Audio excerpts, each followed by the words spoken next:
আমার ভাইরা রে, আল্লাহ পাক রব্বুল আলামিন বলতেছেন, কোন গুনাহগার যদি, কোন গোলাম যদি তওবার মতো তওবা করতে পারে, আমি আল্লাহ ওই গুনাহগারকে মাফ করিয়া জান্নাতের বাসিন্দা বানাই। শুধু তাই না, ওই গুনাহগারের গুনাহগুলোকে ঝরিয়া, এই গুনাহগুলোর পরবর্তীতে তার গুনাহগুলোকে মোচন করিয়া ওই সমস্ত গুনাহগুলোকে নেক আমল বানাইয়া দেয়। আমার ভাইরা, আমার বন্ধুগণ, প্লিজ দিলটা নরম করে দিবা। ও মধুপুরের বন্ধু, ও মধুপুর টাঙ্গাইল জেলার ভাইরা, জামানার একটা নবী ছিল, নাম ছিল পয়গম্বর মুসা, যিনি আল্লাহর সাথে কথা বলতো। এই মুসা নবী ছিলেন কালিমুল্লাহ, যিনি আল্লাহর সাথে কথা বলতে পারে। এই নবী পয়গম্বরে মুসা তুর পাহাড়ে যায়, আল্লাহর সাথে কথা বলে। এই নবীর উম্মতদের জামানার একটি ঘটনা। পয়গম্বরে মুসা আলাইহিস সালাতু ওয়াস সালামের জামানায় অমুক এলাকার ভিতরে বহুদিন যাবৎ বৃষ্টি নাই, বহুদিন যাবৎ বৃষ্টি হয় না। এলাকার সমস্ত মানুষগুলা একত্রিত হইয়া ডাক দিয়া কয়, মুসা রে, এলাকায় বহুদিন যাবৎ বৃষ্টি হয় না। ও মুসা, যাও তুমি তুর পাহাড়ে যাও, আল্লাহর সাথে কথা বলো। মুসা গো, একটু আল্লাহকে জিজ্ঞেস করবানি, আমাদের এলাকায় কেন বৃষ্টি হয় না? আজকে বহুদিন হয়ে যাচ্ছে, আমাদের এলাকায় কেন বৃষ্টি হয় না? কি কারণ? কেন বৃষ্টি নাই? কেন বৃষ্টি নাই? পয়গম্বরে মুসা আলাইহিস সালাতু ওয়াস সালাম দ্বিতীয় দিন ৭০,০০০ মানুষের একটা কাফেলা লইয়া ময়দানের মাঠের ভিতরে বসিয়া আল্লাহ পাক রব্বুল আলামিনের দরবারে দুইটা হাত উঠাইয়া ডাক দিয়া কয়, আল্লাহ, এই এলাকার ভিতরে আজকে অনেক দিন যাবৎ বৃষ্টি হয় না। বৃষ্টি না হওয়ার কারণে মানুষগুলো বড় কষ্ট করতেছে, মানুষগুলো খিদায় কাতরিত হয়ে গেছে, মানুষগুলো বড় কষ্ট করে, মানুষগুলো বড় আঘাতপ্রাপ্ত হয়ে গেছে, এলাকার পশু পাখিগুলো কষ্ট করে। ও মালিক, তুমি কি বৃষ্টি দিতে পারো না? আল্লাহর পক্ষ থেকে ওহী চলে আসলো, মুসা রে, আল্লাহু আকবার, ও মুসা, তোমার এই ৭০,০০০ মানুষের মধ্যে এমন একটা গুনাহগার আছে, এই গুনাহগারটাকে যদি উঠাইয়া দাও, আমার আল্লাহ সাথে সাথে বৃষ্টি দিয়া দেবে। এবার পয়গম্বর মুসা আলাইহিস সালাতু ওয়াস সালাম ডাক দিয়া কয়, আল্লাহ, এত মানুষের ভিতরে, এত মানুষের ভিড়ের ভিতরে আমি এই গুনাহগারটাকে কিভাবে খুঁজবো? মানুষ তো একটা দুইটা না, মানুষ হইতেছে ৭০,০০০।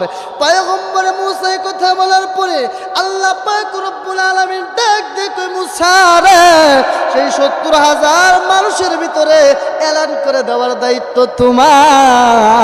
আর এই এলানটা ৭০,০০০ মানুষের কানে পৌঁছে দেওয়ার দায়িত্ব আমি আল্লাহর। চিৎকারে মেরে বলেন সুবহানাল্লাহ। আল্লাহ পাক রব্বুল আলামিনের পয়গম্বর হযরত মুসা এলান করে জানাইয়া দিল, এই ৭০,০০০ মানুষের মধ্যে কে আছো গুনাহগার, কে আছো নাফরমান। তার গুনার জর্জরিত হওয়ার কারণে, সে বেনামাজি হওয়ার কারণে আল্লাহ পাক রব্বুল আলামিন তার দিকে নারাজ হয়ে গেছে, আল্লাহ পাক রব্বুল আলামিন তার দিকে রাগান্বিত হয়ে গেছে। ওই মানুষটা উঠিয়া যাও, আমার আল্লাহ সাথে সাথেই বৃষ্টি দিয়া দিবে। এবার যেই ব্যক্তিটা গুনাহ করছে, ওই ব্যক্তিটা দিলে দিলে অনুশোচনা হইতেছে, ওই ব্যক্তিটা মনে মনে চিন্তা করে, আমি ৭০,০০০ মানুষের ভিতরে একজন গুনাহগার, বহুদিন ৪০ বছর যাবৎ গুনাহ করতেছি, ৪০ বছর যাবৎ গুনাহ করার পরেও একটা দিনের জন্য আমার আল্লাহ এক সেকেন্ডের জন্য আমাকে গুনাহগার বলিয়া ডাকে নাই। আজকে ৭০,০০০ মানুষের মধ্যে আমার আল্লাহ যদি আমার গুনাহগুলোকে প্রকাশ করাইয়া দেয়, আমার আল্লাহ যদি আমার গুনাহগুলো মানুষের মধ্যে বলিয়া দেয়, মানুষ আমাকে গুনাহগার বলবে, মানুষ আমাকে জিনাকার বলবে। আরে বন্ধু ভাইরা রে আমার, দৈনিক আমরা কত গুনাহ করি, এক দিনের এক সেকেন্ডের গুনাহ যদি আমার মা জানতো, আমাকে সন্তান বলিয়া আখ্যায়িত করতো না। আমার বাবা জানতো আমাকে ছেলে বলে আখ্যায়িত করতো না, আমার বিবি জানতো আমাকে স্বামী বলে আখ্যায়িত করতো না। যে আল্লাহ 70 বৎসরের গুনাহগুলো ডাইকা রাখছে, ওই আল্লাহর দয়া মায়াটা কেমন। এমত অবস্থায় পয়গম্বর মূসা আলাইহিস সালাতু ওয়াস সালাম এলান করার পর ওই গুনাহগারটা চোখের পানি ফেলাইয়া কান্দে ডাক দেয়, মাওলা গো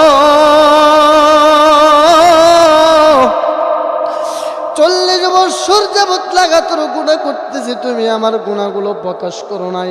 ও মালিক, আজকে চোখের পানি ফলাইয়া আমি তওবা করলাম। আল্লাহর নবী তো বলছেন, ক্বালান নবী সাল্লাল্লাহু আলাইহি ওয়াসাল্লাম, আল্লাহর নবী তো ডাক দেয়া বলছেন, কোন গুনাহগার যদি তওবা করতে পারে, কোন গুনাহগার যদি তওবা করে, আমার আল্লাহ ওই গুনাহগারের তওবাগুলো কবুল করিয়া নেয়। আল্লাহ আবার সুন্দর করিয়া জানাইয়া দিলেন, ইয়া আইয়ুহাল্লাযীনা আমানু তুবু ইলাল্লাহি তাওবাতান নাসুহা। ও বান্দা, প্রকৃত পক্ষের তওবা করো। যদি প্রকৃত পক্ষের খাঁটি দিলে তওবা করতে পারো, আমি আল্লাহ তোমার তওবাগুলোকে মাফ করিয়া তোমাকে জান্নাতের বাসিন্দা বানাইয়া দেব। আমার ভাইজান, আমার বন্ধুগণ, ও মধুপুর এলাকার ভাইরা, আর আসতে পারি কিনা জানি না। এইবার আল্লাহর পয়গম্বর হযরতে মূসা আলাইহিস সালাতু ওয়াস সালাম নজর করে তাকাইয়া দেখে আসমানটা কালো হইয়া গেছে, আসমানের মেঘগুলো গর্জন করতেছে।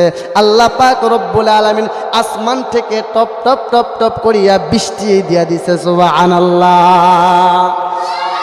এমত অবস্থায় পয়গম্বর মূসা আলাইহিস সালাতু ওয়াস সালাম আল্লাহর কুদরতি পায়ে সিজদা দিয়া ডাক দিতে, মাওলা আমি বুঝলাম না, তুমি বললা এই 70,000 মানুষের মধ্যে একটা গুনাহগার আছে গো, এই গুনাহগারটাকে যদি না সরাই তাহলে তুমি তওবা কবুল করবা না, তুমি বৃষ্টি দিবা না।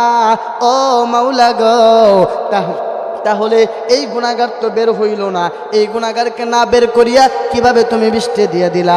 আল্লাহ পাক রব্বুল আলামিন ডাক দিয়ে কয়, মূসা রে, আমি আল্লাহর 99টা রহমত থেইকা 100টা রহমত থেইকা একটা রহমত দুনিয়াতে দিলাম, বাকি 99টা রহমত আমি আল্লাহর কাছে রাখলাম। যে আল্লাহর কাছে 99টা রহমত আছে রে, ও মূসা, ওই আল্লাহর দয়া মায়াটা কেমন?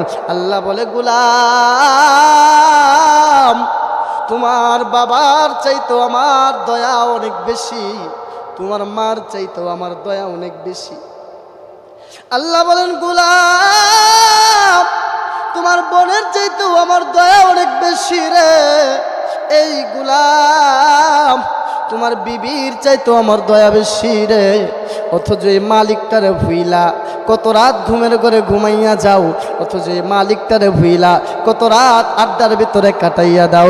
আল্লাহ বলেন, আমার কাছে 99টা রহমত আছে, ওই রহমতের চাদর দিয়া বান্দার গুনাহগুলোকে ঘুরিয়ে রাখছিলাম। বান্দা যখন পড়ছে আস্তাগফিরুল্লাহ রাব্বি মিন কুল্লি যামবি ওয়া আতুবু ইলাই লা হাওলা ওয়ালা কুওয়াতা ইল্লা বিল্লাহ, এটা বইরা চোখ দিয়া ঝরনার মতো পানি যখন ছাইরা দিছে, নবী বলেন, আত্তাইবু মিনাজ যামবি কামাল্লা যামবালা। গুনাহগার ব্যক্তি গুনার দিকে অনুতপ্ত হইয়া চোখের পানি ছাড়তে দেরি হয়, চোখের পানিটা বাইয়া নাকের ডগায় আসতে দেরি হয়, আমার আল্লাহ বান্দার গুনাহগুলোকে মোচন করতে দেরি হয় না। সুবহানাল্লাহ। এজন্য মাওলা কারীম রব্বুল আলামিন ডাক দিয়ে বলে, হেলায় খেলায় জিন্দেগি কাটাইও না, হেলায় খেলায় জিন্দেগি যদি কাটাও জিন্দেগিটা চলে যাবে। হেলায় খেলায় জিন্দেগিটা না কাটাইয়া ইবাদতে জিন্দেগিটা কাটাইয়া দাও, আল্লাহকে পেয়ে যাবা। কথা ঠিক কিনা বেঠে? এজন্যই তো বলা হয়, জিন্দেগি তোর যায় রে ফাঁকি দিয়া